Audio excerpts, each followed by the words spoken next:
Chicago, 2011. A cop is murdered. Police and prosecutors swear they have the trigger man. He swears he didn't do it. How far will each side go to prove they're right? Like it's just one bombshell after another, where you're like, what? The story of a PlayStation, a brain-eating amoeba, and the relentless pursuit of justice. Off Duty, out now. Listen wherever you get your podcasts. This message comes from Jackson. Taxes aren't something you can only think about once a year. With investments, planning for tax day is year-round. Fortunately, Jackson offers tax-efficient products. Visit jackson.com for more information on how our products can make your tax bill a little bit less painful. Jackson is short for Jackson Financial Incorporated, Jackson National Life Insurance Company, Lansing, Michigan, and Jackson National Life Insurance Company of New York, Purchase, New York. Howdy, howdy, ho, and welcome to Fantasy Fan Fellas. I'm Hayden, producer of the Fantasy Fangirls podcast and your resident lover of all things Sanderson. And I'm Steven, your bookish internet goofball, but you can call me the Smash Daddy. And we are currently deep diving Brandon Sanderson's fantasy epic, Mistborn. But here's the catch. Steven here has not read Mistborn before. That's right, hey. So each week, you'll get my unfiltered, raw reactions to every single chapter. And along the way, we'll do character deep dives, magic explainers, and Steven will even try to guess what's next. Spoiler alert, he'll be wrong. Newsflash, I'm never wrong. Episodes come out every Wednesday, and you can find Fantasy Fan Fellas wherever you get your podcasts. Hello, everyone, and welcome to the Psych Legal Pop Podcast. This is a podcast where we talk about popular culture through the lens of an attorney and a therapist. I'm Brooke Brigham. I'm the attorney. And I'm Tess Brigham. I'm the therapist. And we are here today to talk about the TLC show, Seeking Sister Wife. This is season 6, episode 2. I'm trying to create Voltron here. God, that Nick is so wise. He's so deep. He's very deep. Yes. But I quote from Nick Davis, who makes his season debut in this episode. But just high level, as I looked around and thought about all the men that I've met so far in Seeking Sister Wife, if someone put a gun to my head and said, you have to pick one, I'm picking Nick. I'm picking Nick. He actually is the best. Yeah. He seems like the best of the lot. And I'm like, I can't believe I'm saying this, but I think I'm picking him. Garrick is insane. I mean, just all of that. This new guy, Matt's kind of a dud. Reice has got other issues. Right. And then who else have we got here? Yesel. And Yesel's dangerous. So yeah. And what's the last one? Is that the Williamsons? That's Reice. That's Reice. And then the new family, couple, the Johnson family. Yeah. I mean, he's okay. I guess he's kind of boring, but I still take Nick over him. I would. Wouldn't you take Nick over Matt? Nick's got a creamy body. He does, and you know what? I'm telling you, Nick's got to be doing something right. Yeah. He's got to be doing something right in that boom boom room. So I'm just saying, I don't think I'd ever want to sleep in that bed. I don't want any part of this. But I swear, if someone said you have to pick a family, I think I'm picking that. Yeah. And I bet he smells good. I can tell. Oh, he does smell good. Teresa says he smells really good. Yeah. So should we start with the Davis family? Sure. If you want to start off with a bang here. Yeah. Literally. So the Davis family, I don't know, is this their third season, fourth season? Probably. You've been watching. I haven't. Beginning. The first few seasons, I'm very scattered on. You've watched all the seasons. Oh no, they weren't here from the beginning, because in the beginning it was like the Dimitri and Ashley. And Dimitri, God, yes. Two. Oh, I forgot about Dimitri. Yes, yeah. That guy. God, he was just looking for reasons to. Yeah, I think this might be their third season. Yeah, I can believe that. Yeah. So we have Nick, the man of the house, Nick Davis, and then he has 2 wives, April and Jennifer. And so he was with April first, and then April met Jennifer, or Jenny, as she refers to her, at work.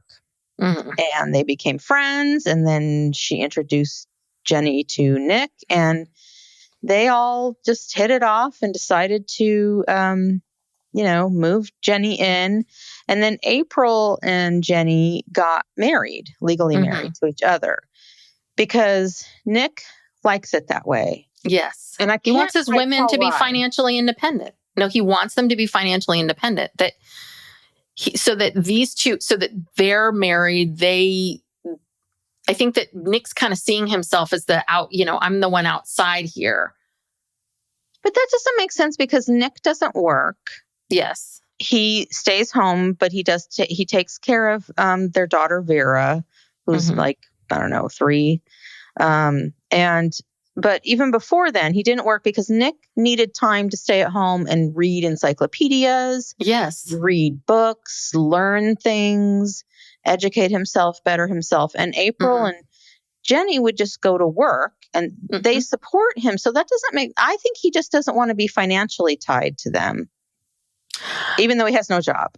Yes. I think for him, this is sort of like he can walk out anytime. And really in the end, he's only hurting himself because he's not, you know what I mean? He's not protecting himself. So, but this is how Nick just wants it to be. And God, they just look at Nick like he's a goddamn god or genius. Like he is just walks on water. Yeah. And he says that, their relationship, it's about empowering women. Yes. It's about loving each other. Oh, no, April says this, I believe. It's about empowering women, loving each other, and loving Nick. Exactly. That's the foundation of their relationship. So I could see how all of this would work if everybody liked each other, but no one was really in love. Do you know what I mean? I think this would work if you're kind of like, yeah, I could take her. Like you care about Nick, you care about him, you love him, but you're not like deeply, deeply in love that you're jealous with these other women. I think that's the only way it's going to work. Like you kind of have to be a little bit like, I like you, I enjoy all of this, but if it all blows up tomorrow, I'll be sad, but I'll be okay. Because I think that I just find it so hard to believe that April and Jenny are just easy breezy if they're both deeply, deeply in love with Nick. How easy? I just don't get how they're so, and then this is great and blah, blah, blah. I mean, Teresa, the new girl we're already seeing her.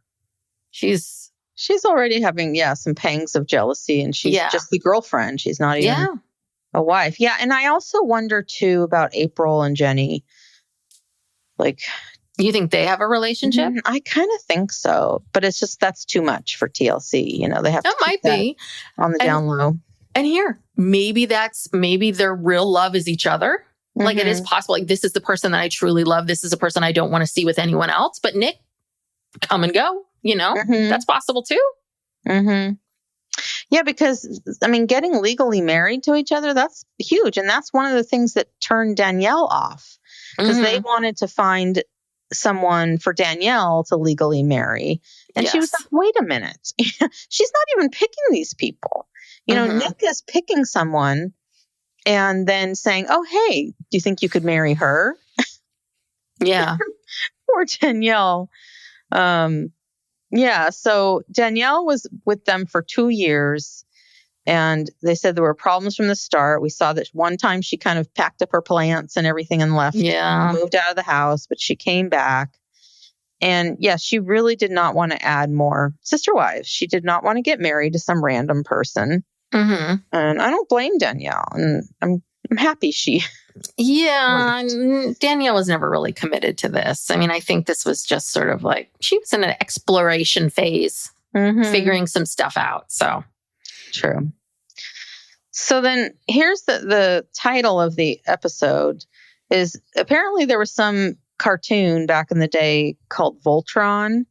I've never heard of it, but Nick explained it as this Voltron had all these different parts and the parts represented different traits or characteristics, and then you put it all together and you have like a super robot. Yeah, I didn't. Does that sound right? Kind of. There was something about a body and legs and head, and I don't know. I sort of was like, okay, I spaced out a little bit here. I was just like, I don't understand what he's talking about, but I get it. You're one unit. You're all fused together to make a unit, and the sum of the parts is better than the parts alone. Right. And I think he said that he is the head of the Voltron and the women are the legs. No, I think April said that. But yeah, okay, that's somebody said it. Yeah. Yeah. Okay. Well, then he goes on to talk about how sometimes objects, in reference to Danielle and it not working out, sometimes objects cross through the solar system and they aren't really a part of it, but, she was on her own trajectory. And then April just says, Nick is the smartest man I've ever known. Yeah. God damn it. So smart. So smart. So basically what you're telling us, you and Danielle didn't work out, but you wish her the best. Like, yeah, you could have just said it like that, but no. Okay. Solar system. Got it. Yeah. Yeah. And so I guess they waited 6 months until after Danielle left to start dating again. And they started dating Teresa. Now, Teresa's an interesting one because I get the sense that they were talking about how Teresa, I love how everyone meets each other. Social media. We met on social media. So Nick and Teresa were longtime friends, actually longer than maybe he's been with Jenny, like long time. Yeah.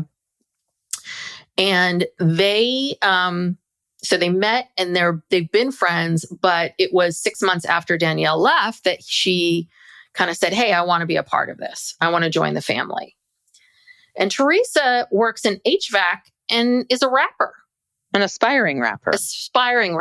Yes. Yeah. Yeah. She's really seems to know what she wants and is aggressively going after it. And she just loves Nick. Of course, his smell, his creamy body, his intelligence, his love for himself, and his love for his family. Yes. So what do we think's going on with Teresa? Does Teresa want to take her rap career to the next level? And she feels like this is her way in? This is a platform. Yeah, this is like, I can get a platform. I'll get followers. Again, this is a hard way to break into rap, but hey, it's tough out there. You got to get in however you can get in. Yeah. Wonder if we're going to get to hear her rapping this season. God, I hope not. But yeah, I do wonder what's going on because also, and this is the thing that makes me cringe, is that she has a 15-year-old son. Yeah, he's very cute. Damien. Yeah, like one of the most beautiful children of 15. Yeah. And she's already moved in with them and moved Damien in. Oh, they're actually living there? I didn't clock that. Okay. Yeah. So I was trying to figure out like, where's Damien coming from? And no, he's living. So I didn't realize that. Yeah. And he's 15 and then they show April's son, William, who's 17. And, they're very much like, oh, isn't this great? They're about the same age. And, everyone gets along great. And everyone loves Vera. And, Vera loves Damien. And, just happy. Like everything is fine. And meanwhile, I don't know if you noticed this, but I think the women are talking it up more than Nick. Nick kind of gets these looks on his faces when they're talking about, I've already forgot her name. Teresa. Where he is looking unsure and he, you notice he's not really, fangirling over her. Yeah, I don't think he's that attached to her. I think some of it is, we're on this show and this is good. We need somebody. We need to have, this needs to be a storyline. We are. Yeah, seeking. We need to be seeking. And so here she is, and this can create a story. But yeah, I think you're right. I don't think he feels a great, great deep love for her. And I think he's already noticing a little bit of the crazy, Teresa's not as mentally healthy as we think she is. But you're right. I mean, again, I think April's son, William, has been around the block so many times that I think that he just is par for the course. And again, maybe Damien's like, this is my mom. And every couple years we meet some new family. We move in with a new family and we get adjusted to that. And then it ends and then whatever it is. But she moved in after 4 months of dating. Oh my God. Okay. I did not clock that. I must have blacked out.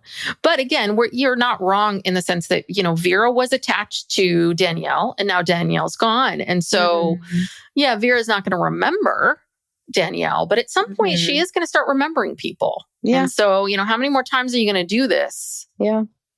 But Jenny's pregnant again. Yeah. They're having another girl. Yeah. So that's exciting. They must have had the baby already, right? Because they were 6 months. Yeah. I don't know how far out this tapes, but probably has had the baby. Yeah. So Nick's got 2 babies at home now. He's got lots to do. He's Mr. Mom, he's at home. But good. He needs something else to do besides just sit around and think big thoughts all day, which is what he was doing before Vera was born. Oh my Lord. So, they do point out, they clarify that nobody has sex in that big bed. Yeah. That's just for sleeping. If you want to have sex, you have to go to the boom boom room, which the boom boom room is really sad looking. It is. I wrote this down. I'm like, okay, let me get this straight. It's like a basic bed. It's not even a king size bed. It's like it's a full bed, maybe a queen and a dresser. And like what dresser? Why do you even really? Well, they're probably stored like sex toys and lube and stuff in there. But it's a pretty big dresser. It's got like 6 drawers, Brooke. You just I don't know. need like a little bedside towels, extra sheets. I don't know. Oh, probably, maybe. I don't know. The whole time I'm thinking, like, if this is the boom boom room, you just need like a king size bed and then, a dresser or something like that. And I mean, not a dresser, so like some nightstands and that's it, right? Do you need much else? Not really. But so, but Nick said, he took her to the boom boom room and took Teresa. And, but again, Nick sees so much of this stuff is like, all right, putting in my time, going to the boom boom room with Teresa. Gotta bedazzle this woman. Well, and another thing that Teresa said was that she has been in a polygamist or poly type relationship before. Several. And she can get jealous. Yeah. She's been in, she says, a few others, which means that means 2 or more. So you've done this 2 other times. You can get jealous, and that's why I just feel like there's something that you want something from the like. I just don't believe it's all about you want to be on the show, right? Yeah. You want to be on the show. Yeah. So I guess it is for her rapping career. But their big outing is they're going to go to this alpaca farm. Vera's all excited with the alpaca, and then we meet Joe, the owner, and then they have to explain to Joe their situation. Of course. Like, hi, I'm Nick, and this is one wife, this is another wife, this is a girlfriend, this is this. And Joe's like, well, you know what? Alpacas, they travel 1 male to 8 or 9 females. Wow. So they're like, wow, we're just like alpacas. I have to say, I really enjoyed the alpaca gift shop. Yeah, they had some cute stuff in there. Yeah, I was like, ooh, I kind of like this place. So this must be, I mean, obviously they closed it down for the Davises to go for today, but this must be like a hot spot maybe in Colorado, like this alpaca farm. Yeah, I mean, alpacas, their fur is very soft and very nice. Are the alpacas or is it llamas that spit? I think it's the llamas. Yeah. Yeah. Do you remember when we were I don't know where we were, but we posed with Dad in a picture with a llama and you ran out of the picture. You're like, these animals spit. You wouldn't even pose for the picture. You were like the idea of getting spit. I don't know. But I just remember you being like, no, they spit. Oh. Well. Anywho. Yeah, I don't blame you. Okay. And that's pretty much it, right? Yeah, that's it. Yeah, I think Teresa's going to be a hot, hot mess, and I'm looking forward to it. Yeah, it's going to be a good season for them. Yeah. Okay, so let's do.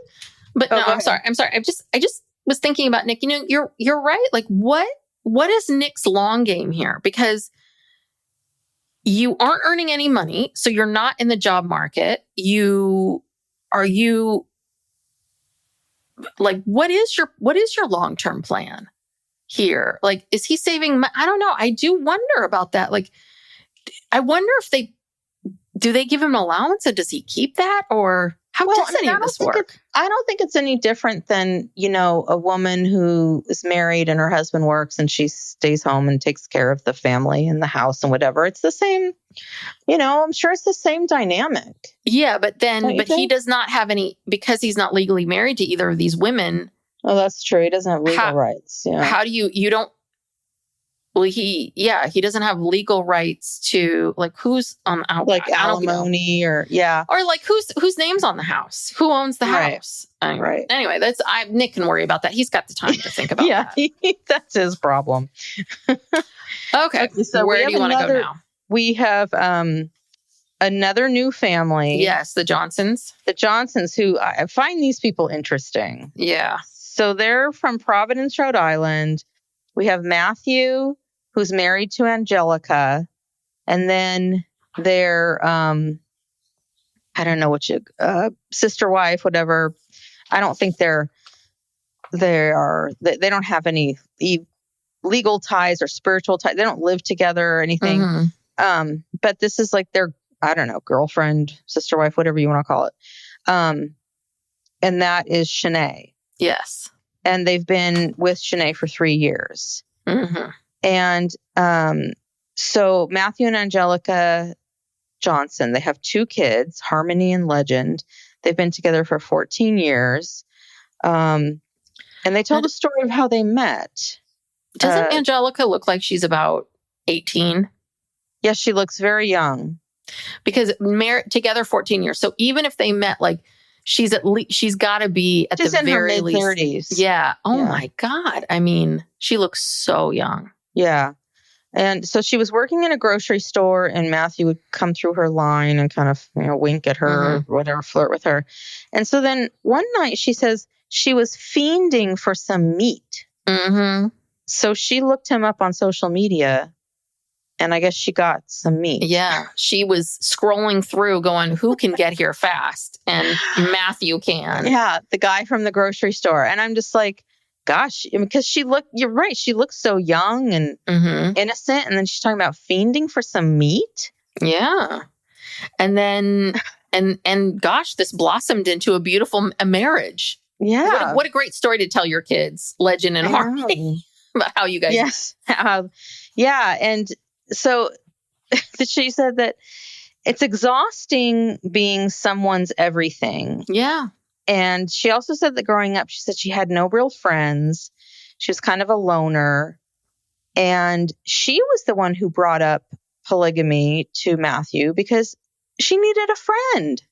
Yeah, she said that I guess you're not supposed to talk about, like, she was taught that you weren't supposed to talk about your business with other people. But it's like, well, you can't talk to a friend about how you're feeling, because I think that Anjelica just needed someone to talk to about her feelings.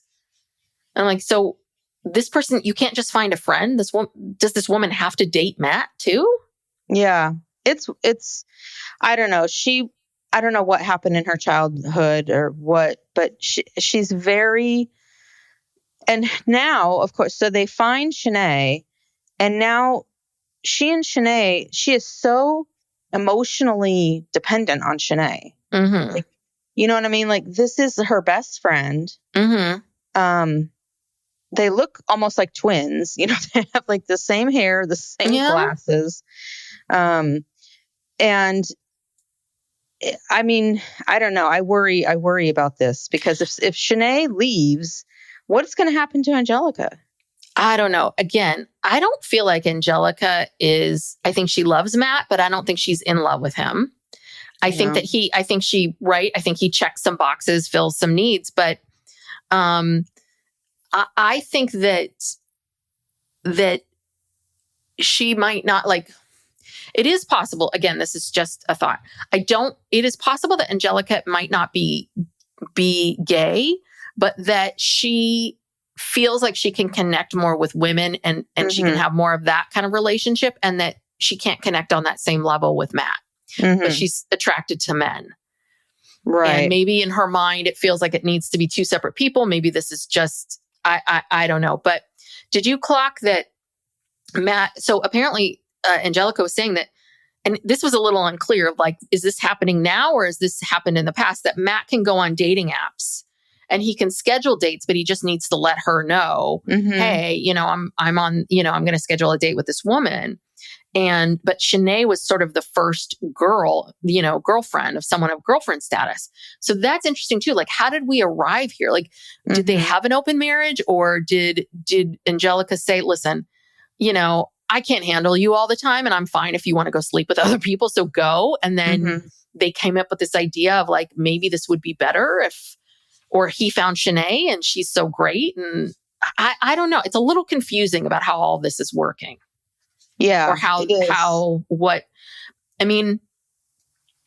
but what they're talking about with Shanay, I think is like a very real, true thing, which is at the end of the day, Shanay lives an hour away. Shanay has a 2-year-old daughter, a little girl from, you know, she works in finance. She has a child.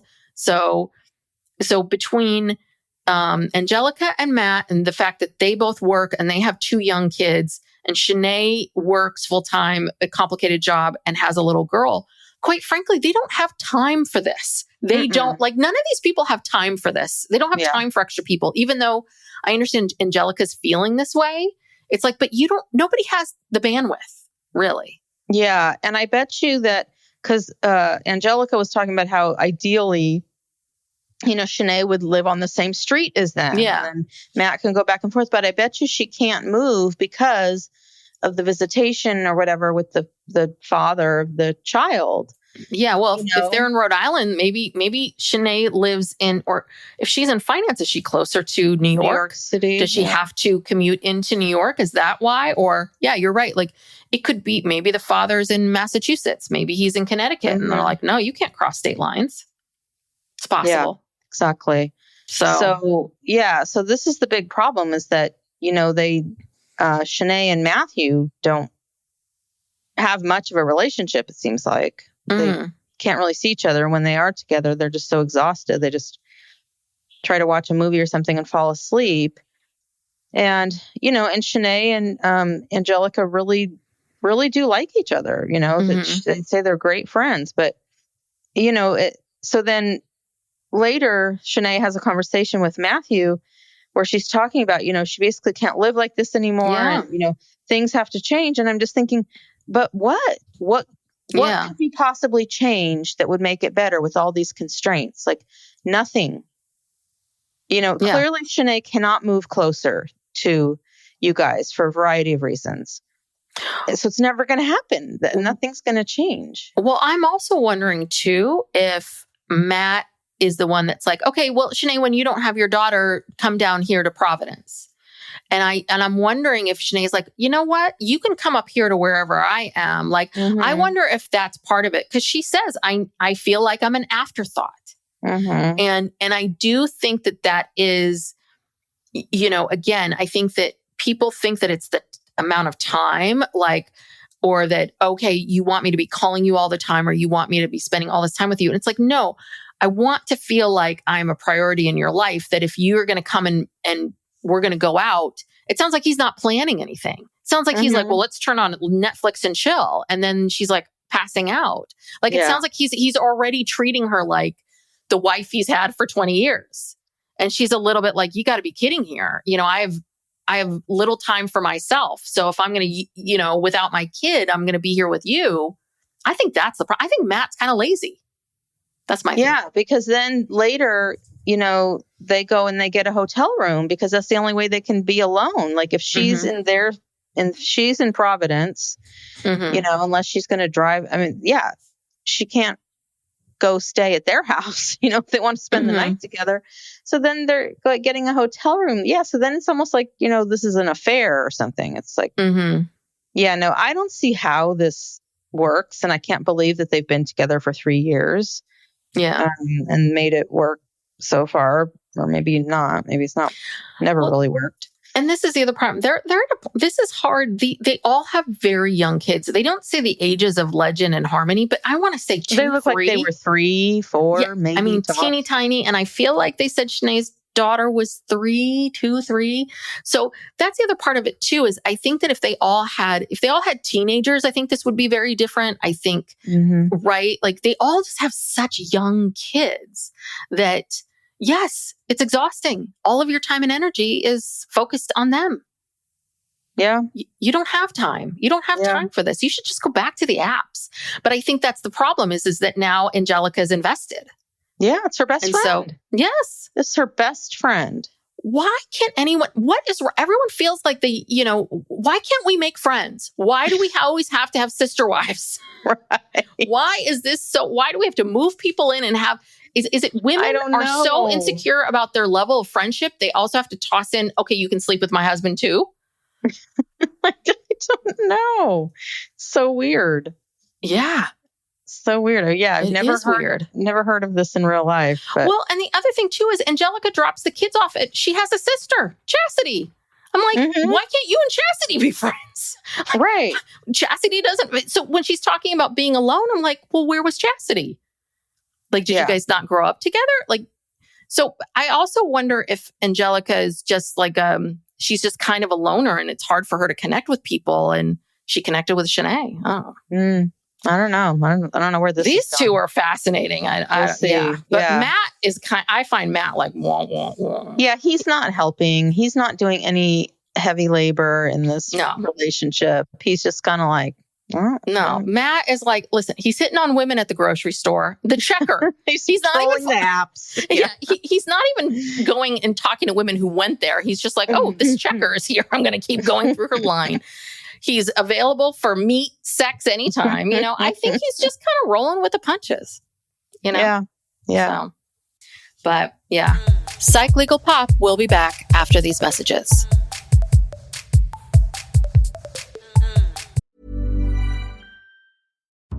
Chicago, 2011. A cop is murdered. Police and prosecutors swear they have the trigger man. He swears he didn't do it. How far will each side go to prove they're right? Like it's just one bombshell after another, where you're like, what? The story of a PlayStation, a brain-eating amoeba, and the relentless pursuit of justice. Off Duty, out now. Listen wherever you get your podcasts. Howdy, howdy, ho, and welcome to Fantasy Fan Fellas. I'm Hayden, producer of the Fantasy Fangirls podcast and your resident lover of all things Sanderson. And I'm Steven, your bookish internet goofball, but you can call me the Smash Daddy. And we are currently deep diving Brandon Sanderson's fantasy epic, Mistborn. But here's the catch. Steven here has not read Mistborn before. That's right, hey. So each week, you'll get my unfiltered, raw reactions to every single chapter. And along the way, we'll do character deep dives, magic explainers, and Steven will even try to guess what's next. Spoiler alert, he'll be wrong. Newsflash, I'm never wrong. Episodes come out every Wednesday, and you can find Fantasy Fan Fellas wherever you get your podcasts. All right. Let's go to the Williamson family. Yes. Reice and Billie Jean. Now, in this episode, Reice seems to have toned it down a bit. Oh, really? Don't you think? I a thought little he was bit. A little less excitable. I don't know. The first episode, he was just really like, Well, yeah. And he was, show choir. Everyone's telling us now, like, show choir is just like Glee. I'm like, okay. We're the only people that don't know what show choir is. What does that mean? I still don't understand the difference between show choir / Glee and a musical. I think that Glee, I never really watched Glee, but I think show choir it's a choir, but you're always singing show tunes. And maybe there's like a theme. Well, no, and it's not show tunes. Well, on Glee, they didn't do just show tunes. They did like pop themes. songs. They did pop songs and they did themes, like songs. Oh God, I don't know. I don't know what I'm talking about. I have no idea. I don't know. This part of the country, we don't have show choirs, so we don't understand it.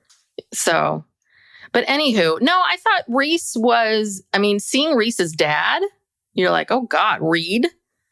Yeah. They look a lot alike. REI. Yeah.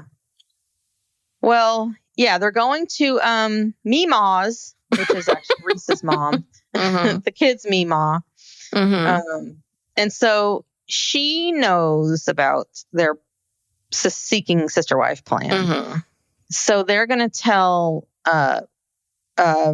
Reice's dad, who's been divorced from his mom for 35 years. And then 2 of Reice's cousins who seem like bitches. Yeah. I mean, I was just like, are these the only 2 that are willing to participate? Right. To be on camera. So wait, so they're your cousins. So these are the nieces of your father's sibling? Like, do you guys all live together? I wish there was a little more clarification. I think they're the children of his father's brother or sister. Yes. They're sisters, I believe. So, or maybe not, but like, is the brother or sister gone? I would like to know a little bit more context about why why dad and 2 cousins. Because no one else would come. No one else would be on camera. But they didn't know. They didn't know what, I mean, they obviously knew they were going to be on camera, but they had to tell them that they're seeking a sister wife. So they didn't know the nature of the show. Called Seeking Sister Wife. But they didn't know that. Are you sure? Yes. I think what happens is I think Reice and Billie Jean go and say, hey, we're doing the show. I'm not, it's about something that we're doing. I think you're very vague and say, you need to sign a release to be on camera. We're going to explain to you what the nature of the show is when you come. Well, when they sign that release, they have to read the name of the name of the show's got to be in there. They didn't read the release. I don't know. That's a good point. I don't know because I feel like these people aren't, they seemed genuinely shocked. Mm-hmm. I felt like they were genuinely shocked. So to me, it felt very real. Okay. Well, so they come over with some pizzas and they start eating, and then Reice just kind of, drops the bomb and, said that they're going to seek another wife. And so Christina and Lindsay, the cousins, at first they're a little confused because they sort of laugh out loud, like, are you kidding me? And then Christina, she's very focused on the 2 moms. And so she thinks that this person is going to be a lesbian with Billie Jean. Yes. And they're like, no. No, she's going to have sex with Reice. They're going to expand their family. Yes. Well, they're going to have more babies. He started by saying, we want to expand our family. Mm-hmm. And they're all like, yes. And so I thought I clocked Reed looking like, oh, I'm going to have more grandchildren. Like I thought that was what it was. And then it was the sister wife. And then it was, okay, now we have to clarify, what does this mean? Mm-hmm. Who's having sex with whom? But is it Christine or Christina? Christina. Christina's got some very strong views about the world and what confuses children. Because it is 2 mothers, 2 fathers, just too confusing for children. Too confusing. Yeah, and she said God created a man and a woman to be married. Mm-hmm. She says this is what's happening in the world now because people have diverted away from Jesus. Yeah, there's only one Bible. And now, yes, this is where we're at. Now kids are going to be, poor things. How could they possibly figure out in this world that we live in today when you have 2 moms or 2 dads? It's like, oh dear God, Christina. Well, give me a break. and they knew that her reaction was going to be like that. Maybe that's why they picked her. Maybe that's why she's there. They're doing it for drama.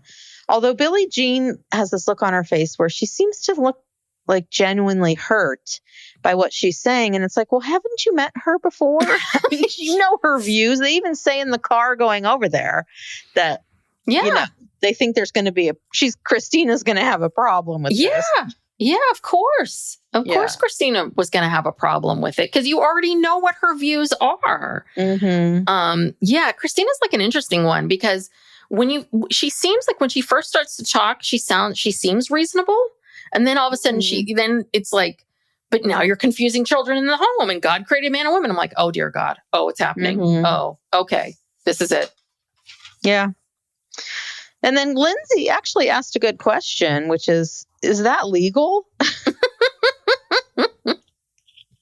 And that's a fair question. Yeah. And actually, I can't remember, I think this was Christina that says, she said something to the camera. She said, well, this feels selfish. It's like you're meeting your own needs, but what about the kids? And I think that the thing is that the sentiment of that, I'm with her of like, yeah, you need to think about the impact of all of this with the children. Yes. But, and parents, I get what Christine's saying, but she blankets everything always has to come back to this man-woman thing. And it's like, yeah, I'm with you. I think this is, yeah, you do need to think about the kids and how this is going to impact this family.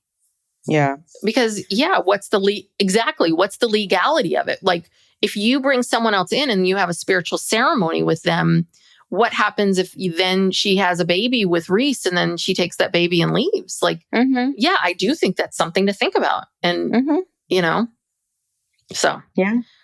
I don't know. She does not condone or support this. I'm like, we know, Christina. We get it. You got a problem with these people. So, okay. This one's going to be I cannot wait for Reice to start dating. I cannot wait. Yes. It'll be interesting.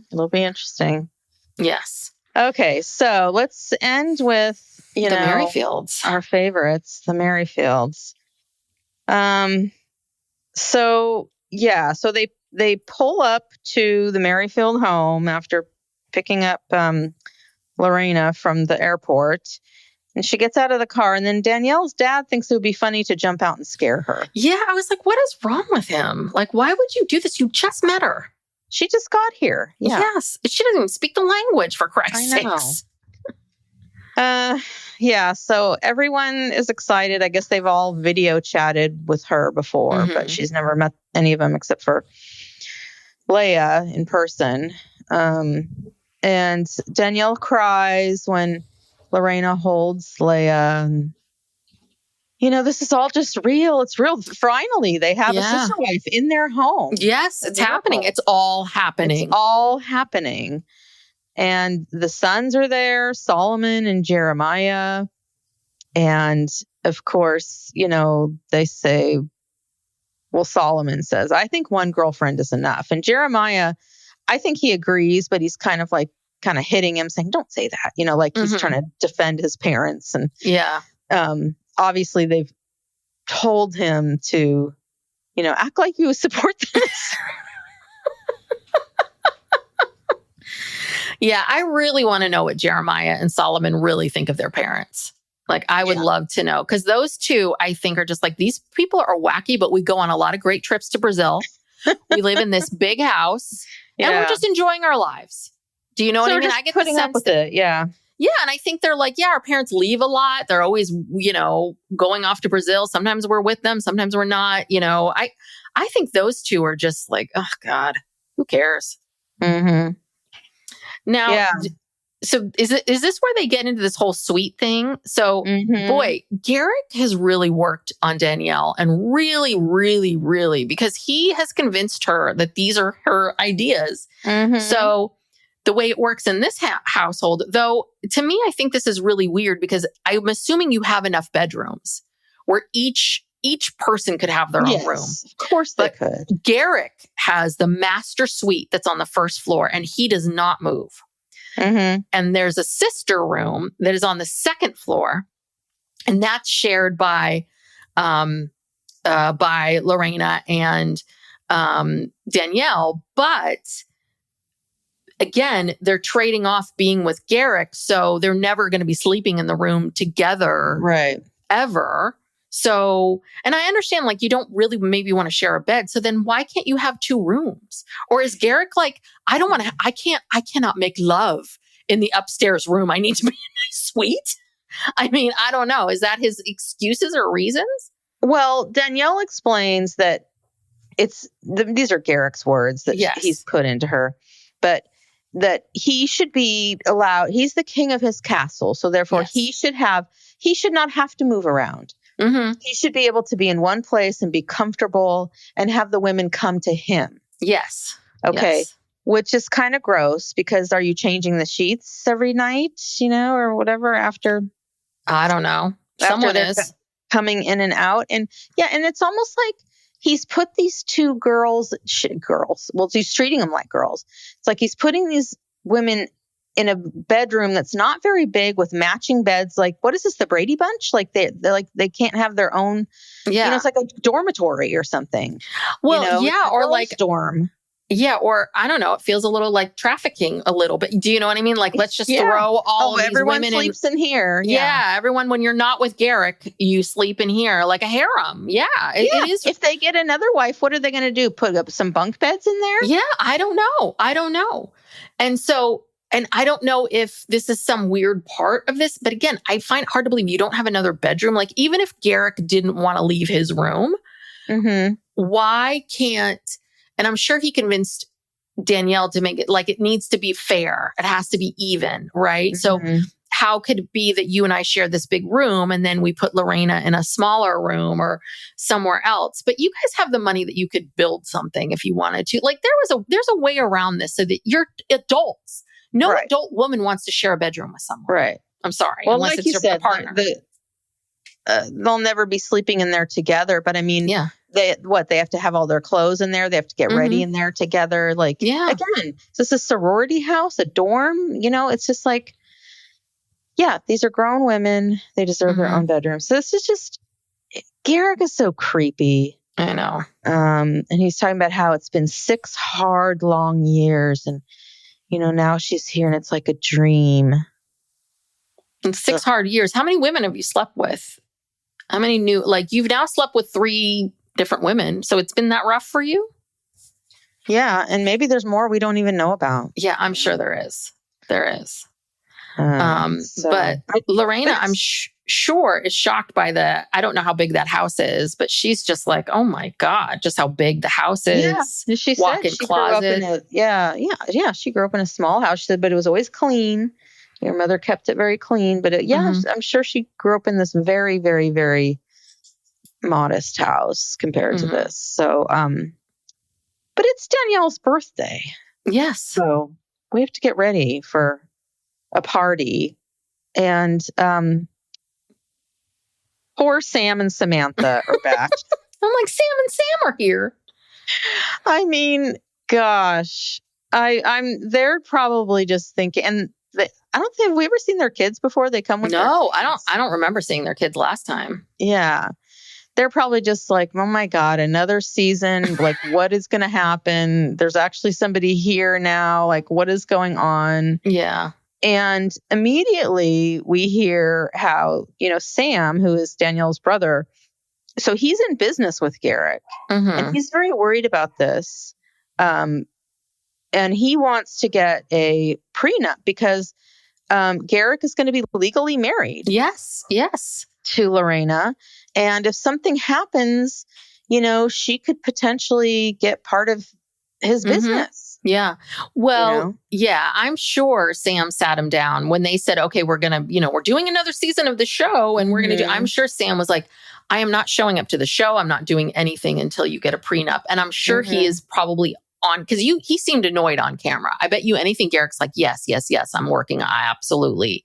And then he hears it up. Yeah. And then he hears like, hey, you're working on the prenup, right? And he's like, oh, yeah. So again, I think Sam is like, why in God's name did I ever go into business with this guy? And I think now he feels like he can't leave because of his sister.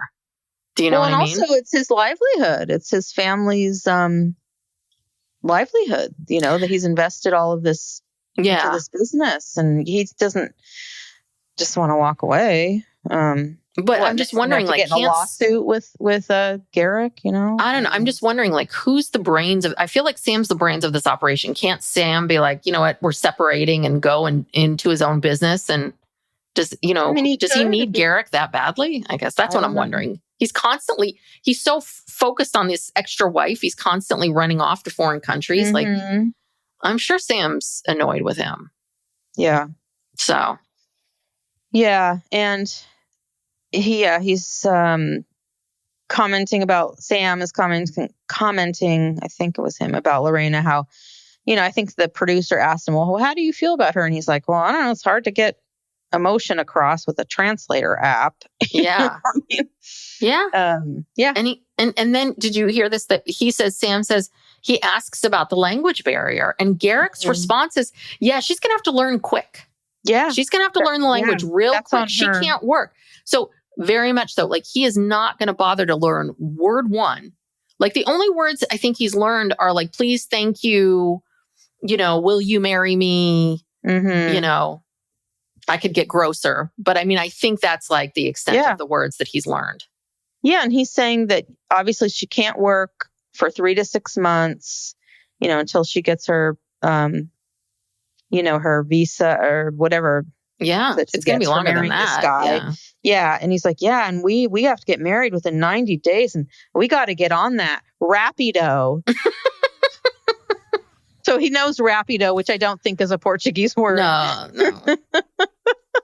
But yeah, when they're standing outside talking and Garrick's got that little crown on. Yes. I'm like, it's not your birthday. You're not the king. They're out on the deck and they're having this conversation. And Garrick just seems like he doesn't give a fuck. And Sam is trying to talk about these important things. And Garrick's like, got to get married in 90 days. I guess we better get on that. All he's thinking about is fucking Lorrana that night.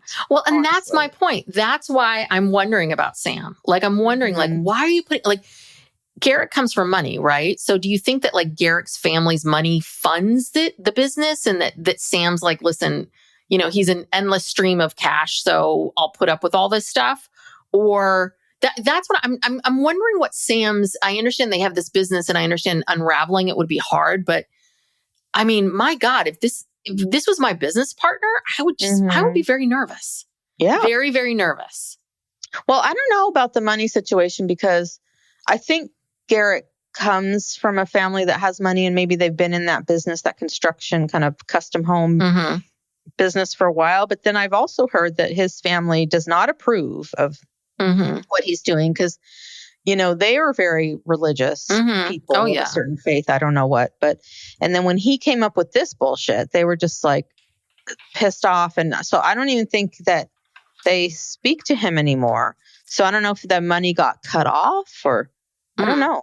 Well, it's also, I guess that's a good question. I guess one option is that maybe he inherited the money, he has his own trust fund and it's not contingent to the family. I don't know. I understand that Sam, this is his sister and this is her sister's husband. But I'm like, what is Garrick doing for this business that you cannot separate from him? Yeah. Because he's about to marry a woman from a foreign country that he does not, none of you know very well. I mean, I'm sorry. I'm not saying that I think she's a scammer. I'm just saying you don't know her very well at all. You really don't. And she just got here. You have to get married in 90 days. He is blowing you. He hasn't even planned the wedding. Do you think he's worked on the prenup? No. I would just be livid if he was so casual with me. It'd be like, no, also, we talked about this. I hope they're not going to plan some big old wedding. What? Yeah. Just go and get married. Go get a license and just get married at the courthouse or something. You don't need to do some big wedding. You can do that later. If you only have 90 days, get married, get the process started so she can get her work permit or whatever she needs. Yeah. I don't know, but I love it. So they show them they have a piñata there, which is also probably something else they think, oh, she's, from a Latin, a Latin South American country. Yeah, piñatas. And, she's breaking it down. She's like, parties in Brazil have more people and there's music. Yeah. Usually there aren't games. This is strange. And the food is really different here. It's spicy. And so, they're making hot dogs and putting tomatoes on like a Chicago dog or look like that they're making. And Lorrana's just kind of looking at this hot dog where Danielle's loading it up with shit, tomatoes and spicy mustard and what else. And Lorrana's just like, what is this? Yeah. Oy, Lorrana, you got a lot. There's going to be a steep learning curve here. Yeah. A steep learning curve. But I hope she's there for the right reasons. I mean, Danielle, I'm worried about Danielle the most. I mean, the way she cried when Lorrana was holding Leia. And yeah. And so then at the end, Danielle says, Garrick legally marrying someone else is a big step. Mm-hmm. If he had married Roberta, that would have been a disaster. And she says she's worried. And it's like, oh, now you're worried? Yeah. You just brought this woman here. It's the first day in your house. And now you're thinking about, this could be a big disaster. No, I think she's been worried from moment one. I think now it's just real. I think this has always been a fear. Yeah. And as much as as much as Danielle has always seemed like she's been part of this process, again, I think that Garrick's convinced her of it. So I think when she's, a robot, she's saying those things. And then I think we have glimpses of her really going, oh my God, what's happening? Like, this is happening. Oh my God, Yeah. And they show I'm not married to this man anymore. And she could actually legally, yeah, they could everything. legally get married and Danielle has no rights and they, kick her out or whatever. And then they show the scenes from the next episode and she's like, oh my God, I have to move some clothes out of my closet, because I can't, and it's like, you're just now like this night, right before they're getting ready to go to bed, you're just now like going to move some clothes into your new sister suite. Yes. And here's my question. It's Danielle's birthday, but it's Lorrana's first night. Who gets to spend the night with Garrick? Oh, well, I think we know. Not even for her birthday? She didn't even put her foot down? No, she's getting her clothes. She's got to get the hell out of Dodge. Because she's not going to be let back in there in the morning. Before these two start doing it. Danielle's got to grab a change of clothes and her creams and a few things and run. Exactly. She's got to get all of her cosmetics and shampoo and should have thought about this before, Danielle. God, what a show. What a show. I can't wait. I cannot wait to see what happens. I don't know where they find these people. I do not know where you find these people. They are like, it's just. I know. And so these are people, a lot of these people have been doing this for years and years. Like sometimes you'll get the newer people, like, Reice and Billie Jean, they're new to this. But the rest of these couples have been doing this for a while. And some successfully, some very unsuccessfully. Garrick. Well, but this is what I'm wondering. Like, in town, are people in this Buena Vista? Is everyone looking at you side eye? Is it like TLC is not so popular there? I mean, that's what I'm really wondering. And I don't know if Garrick lived around here and you wanted to build a house and Garrick shows up, what are you thinking? Are you, I'm like, no way in hell. This man has horrible judgment. Yes. I'm not hiring him. Yes. Yes. Yeah. And I think I would think about that about any people. Like, I find it hard to believe. Like, even I like Jenny and April, but if I looked at them, I'm like, they think Nick's a genius. Like, no. I think Nick's got some interesting ideas, but I wouldn't consider him a genius. It's it's judgment. Yes. You look at people and you have to look at how good is their judgment. Sometimes that's the only thing you can go off of. How good's your judgment? Nice people, but and how much of a backbone do you have? How much are you willing to stand up for yourself and say, no, I don't want this, or yes, I do want this? And I'm not saying that anybody that is in this lifestyle that there's always someone who's unhappy, but I have yet to hear a really good reason why anyone's doing this. I mean, I think Reice and Billie Jean are the only ones that I'm like, I can kind of, they want to expand their family. They want to have more children. And it sounds like they want these children to be biological. Well, so a thought that I had too with Reice and Billie Jean is that if they want to expand their family, why can't they just find a woman why does she have to have a sexual relationship with Reice? Why can't she just be there, join their family, and, they have children together, they raise the children together. Maybe she doesn't have a partner, but she wants to have children and, something like that. Why do they have to? Well, then then the question comes up is like, I guess it's something to connect them and keep them there. Although you can leave a partner at any time. But then what if that person, a couple of years from now meets someone and they want to go off and live with that person? I think it's economic. And you have kids with them, you know. I think it's economic. I think that, right. So Billie Jean, she can carry a child, but she can't use her own eggs. Right. Mm-hmm. So I think that even though a friend donated the egg and maybe they didn't have to pay the friend, I think that they probably investigated, right? The cost, the friend maybe said, I'm not doing it again, you know, and then I'm sure IVF and the whole process and to be you know, all of it, I'm sure it was very, very expensive for them. And I think that in their mind, the idea of it is we just need Reice to have sex with someone else. So here we go. And how are we going to do this? Why can't she just be artificially inseminated with his sperm? You know, why can't you get a turkey baster? Why does he have to have sex with her? Yeah. Why does he have to then get into a romantic relationship with her when all you want is to be able to build a family and be a family? You don't have to have sex with them if you don't want to. And I don't know. Yeah, They're making it too complicated. They are making it too complicated because you're right. They could do what a lot of people do, which is like one person's in one room, one person's in another room. You know, you kind of try to get it there as quick as you can. I mean, and do it that way. And that's free. You know, I mean, you could do that as many times as you want. Yeah. You could try to do it that way. But again, they have to find someone who's willing to carry the child. You know, they have to find someone and live with them.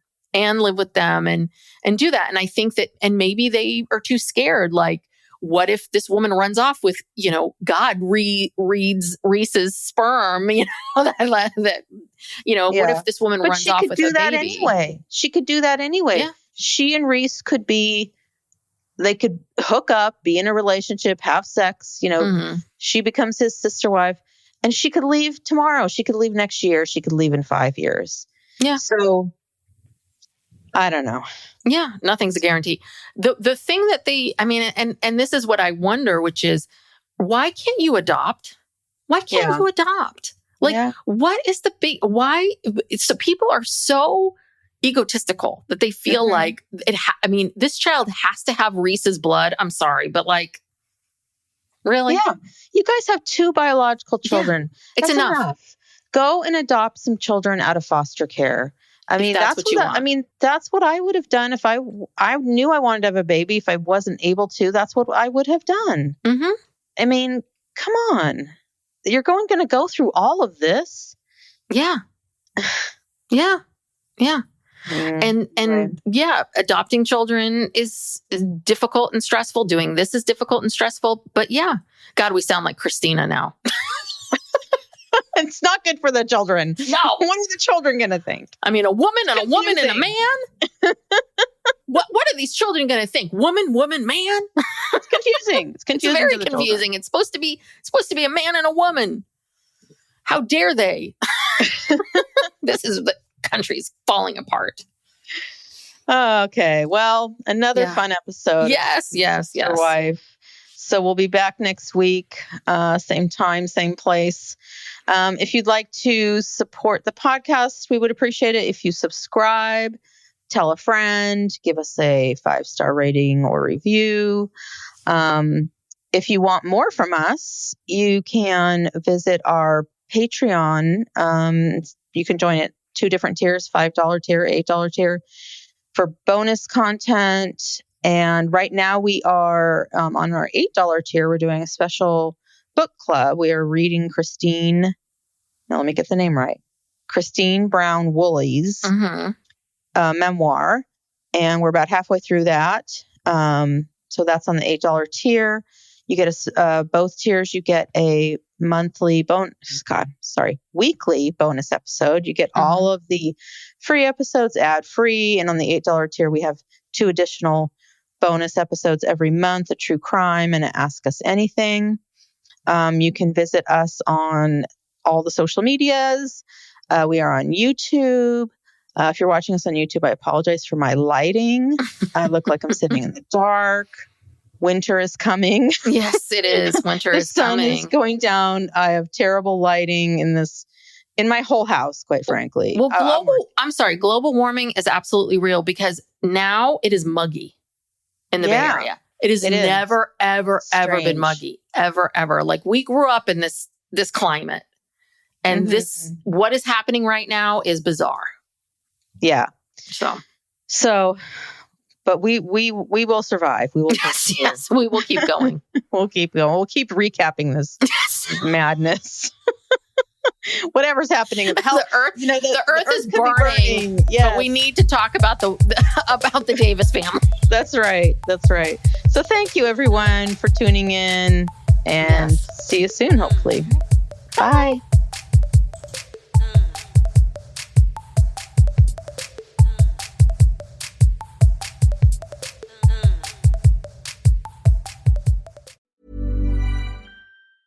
Howdy, howdy, ho, and welcome to Fantasy Fan Fellas. I'm Hayden, producer of the Fantasy Fangirls podcast and your resident lover of all things Sanderson. And I'm Steven, your bookish internet goofball, but you can call me the Smash Daddy. And we are currently deep diving Brandon Sanderson's fantasy epic, Mistborn. But here's the catch. Steven here has not read Mistborn before. That's right, hey. So each week, you'll get my unfiltered, raw reactions to every single chapter. And along the way, we'll do character deep dives, magic explainers, and Steven will even try to guess what's next. Spoiler alert, he'll be wrong. Newsflash, I'm never wrong. Episodes come out every Wednesday, and you can find Fantasy Fan Fellas wherever you get your podcasts.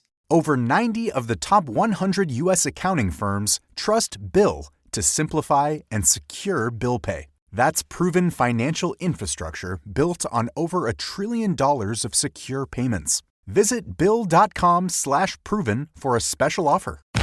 Does your day move faster than you can keep up? With new Gatorade Lower Sugar, my family and I can stay at the top of our game. No artificial flavors, sweeteners, or colors. 75% less sugar, and all the electrolytes of regular Gatorade. Now available nationwide.